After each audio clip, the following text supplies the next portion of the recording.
संविधान पर आक्रमण बता रहे हैं, जबकि संवैधानिक तरीके से बिल कानून बन चुका है। ये इनकी संविधान में आस्था है जो ये खुद जाहिर कर दे रहे हैं। लेकिन सिर्फ यही नहीं है, all India Muslim personal law board भी इसमें जुट चुका है। 3 महीने का मेगा प्लान तैयार किया है। पूरी जानकारी आपको देते हैं, विरोध कैसे होने वाला है। मुस्लिम पर्सनल लॉ बोर्ड का बड़ा प्लान तैयार हो गया है। विरोध प्रदर्शन का लंबा कार्यक्रम इनकी तरफ से तय किया गया है। 10 अप्रैल से लेकर 7 मई तक विरोध का पहला दौर होगा। 3 महीने का प्रोग्राम है। 22 अप्रैल को दिल्ली में वक्फ की हिफाजत कार्यक्रम रखा जाएगा। 7 मई को दिल्ली के रामलीला मैदान में बड़ा कार्यक्रम रख रहे हैं और सभी प्रदेशों की राजधानियों में धरना और गिरफ्तारी कार्यक्रम इनकी तरफ से तय किया गया है। जुमे की नमाज के बाद ह्यूमन चेन बनाकर ये विरोध करेंगे। ये भी बोला गया है 30 अप्रैल की रात 9 बजे घर, फैक्ट्री, दफ्तरों में ब्लैकआउट होगा, यानी पूरी तरह से लाइट बंद कर दी जाएगी। हर जिला मुख्यालय पर धरना देकर राष्ट्रपति को ज्ञापन सौंपने की भी बात इनकी तरफ से कही जा रही है। देश के 50 बड़े शहरों में press conference all India Muslim personal law board की तरफ से की जाएगी। सभी बड़े शहरों में बुद्धिजीवी समाज के साथ ये बैठक भी करने वाले हैं, मीटिंग भी करने वाले हैं और बोर्ड की महिला विंग भी अलग अलग जाकर प्रोग्राम करने वाली है और लोगों को बोलने वाली है कि ये जो वक्फ कानून है ये इनसे सब कुछ छीनने वाला है। ये इसी तरह का नैरेटिव सेट करने में तमाम राजनेता लगे हुए हैं और all India Muslim personal law board ने पहले काली पट्टी, आपको याद होगा जब जुमे की अलविदा की नमाज थी उस समय ईद से पहले, तब काली पट्टी बांधी और उसके बाद जब कानून पास हो गया तो अब कह रहे हैं कि पूरी तरह से 3 महीने तक विरोध प्रदर्शन चलेगा। लेकिन इनकी आंखें खोलने का जिम्मा भी आरएसएस ने उठा लिया। कैसे, जरा आपको बताते हैं। क्योंकि अब मुस्लिमों के बीच आरएसएस के कार्यकर्ता पहुंचे। जो अल्पसंख्यक विंग है आरएसएस का, वो लोगों के बीच पहुंचेगा और मुस्लिम राष्ट्रीय मंच ये भ्रम दूर करेगी कि इस कानून से किसी का कुछ नहीं जाने वाला। वक्फ कानून के फायदे मुस्लिमों को बताए जाएंगे अलग अलग जगहों पर। पूरे देश में 100 प्रेस कॉन्फ्रेंसेस इसको लेकर की जाएंगी।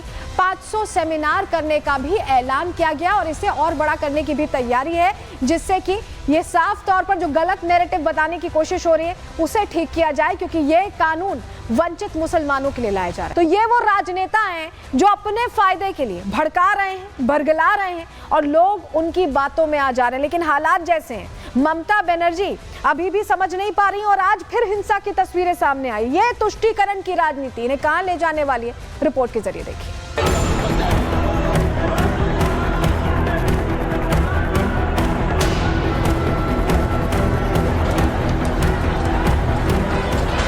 संशोधन कानून के खिलाफ अब कश्मीर से लेकर बंगाल तक विरोध ही नहीं हो रहा, बल्कि खुलेआम हिंसक प्रदर्शन हो रहे हैं। विपक्षी दलों के नेता बार बार मुस्लिमों के बीच जो डर और जहर घोल रहे थे, उसका असर दिखने लगा है। जम्मू कश्मीर विधानसभा में पिछले 3 दिनों से वक्फ संशोधन कानून का विरोध हो रहा है। जनता से चुनकर आए माननीय सदन की मर्यादा को ताक पर रखते हुए एक दूसरे पर भूसे बरसा रहे हैं। कोई कौम के साथ गद्दारी का आरोप लगा रहा है तो कोई हिंदू सम्मान की दलील दे रहा है। जम्मू कश्मीर विधानसभा में कई अहम मुद्दों पर चर्चा होनी थी, लेकिन नेशनल कॉन्फ्रेंस और कांग्रेस के विधायकों ने वक्फ कानून के खिलाफ नारेबाजी और हंगामा शुरू कर दिया। जनता द्वारा चुनी सरकार ही जनता के मुद्दों को दरकिनार करते हुए अपना सियासी एजेंडा चला रही है। दुश्मन हर वक्त रहेंगे, दुश्मनों की आवाज यही रहेगी, मगर हमने जो काम करना है वो करेंगे और इस रियासत को इस मुश्किल से निकालेंगे। जो कानून संवैधानिक तरीके से बना है, जिसे राष्ट्रपति ने पास कर दिया है, वो कानून फारूक अब्दुल्ला को सियासी संकट और रियासत के लिए मुसीबत बन गया है। नेशनल कॉन्फ्रेंस ही नहीं, आम आदमी पार्टी के एक विधायक के दम पर विधानसभा में जमकर हाथापाई हुई। आप विधायक महराज मलिक जहां बीजेपी और पीडीपी विधायकों पर आरोप लगा रहे हैं, वहीं बीजेपी विधायकों का दावा है कि वो हिंदुओं को अपमानित कर रहे थे। कोई अगर अनर्गल भाषा का प्रयोग करेगा तो जनता का आक्रोश भारी पड़ता है। हर समय यही बकना, हिंदू ऐसा है, हिंदू शराब पीता है, हिंदू टीका लगाकर ये करता है। कोई इनको पूछे, जब तुम्हारा फारगती दी थी तुम्हारे बाप ने, किस विषय के ऊपर दी थी? क्या तुम वहां पे अपराध कर रहे थे?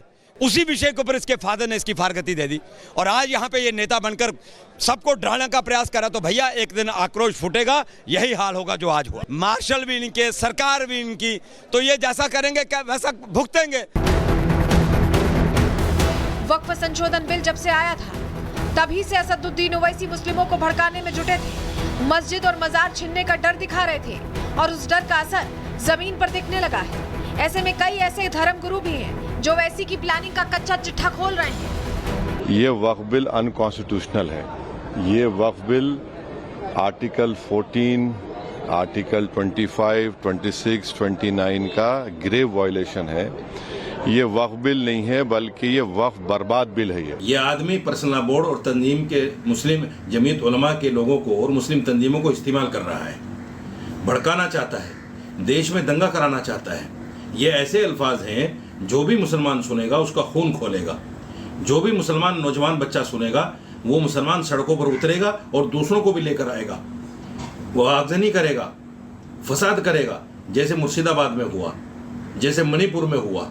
ये यही चाहता है कि देश में दंगा हो और इसकी सियासत चमके, और जब दंगा भड़के, मुसलमानों की मौतें हों, मुसलमानों को जेलों में डाला जाए, तो इसकी सियासत चमके, इसकी सियासत उभर कर सामने आए। असदुद्दीन ओवैसी की भड़काऊ बोली और दीदी की तुष्टीकरण वाली राजनीति का असर पश्चिम बंगाल के मुर्शिदाबाद में दिखने लगा है। सड़कों पर उतरी भीड़ वक्फ कानून के खिलाफ नारे लगा रही है। भारत की धरती पर फिलिस्तीन के झंडे लहरा रही है। पुलिस की गाड़ियों को आग लगा रही है। लेकिन प्रदेश की मुखिया इन दंगाइयों पर सख्त एक्शन लेने के बजाय उनकी हमदर्द बनी हुई है। बांग्लादेश का बॉर्डर का सिचुएशन अब देखो, अभी नहीं करना चाहिए था, लेकिन हार्डली कुछ करने से कभी कभी दिक्कत भी हो जाता है। हमारा लिए दिक्कत है कि हमारा इधर में 33% माइनॉरिटीज है, तो हम क्या करेगा, उसको निकाल देगा, और जो रहेगा उसको प्रोटेक्शन देना हमारा काम है। ममता बनर्जी को वक्फ संपत्तियों की चिंता है, लेकिन ये भीड़ राज्य सरकार की संपत्ति को आग लगा दे तो दीदी चुप्पी साध लेती है।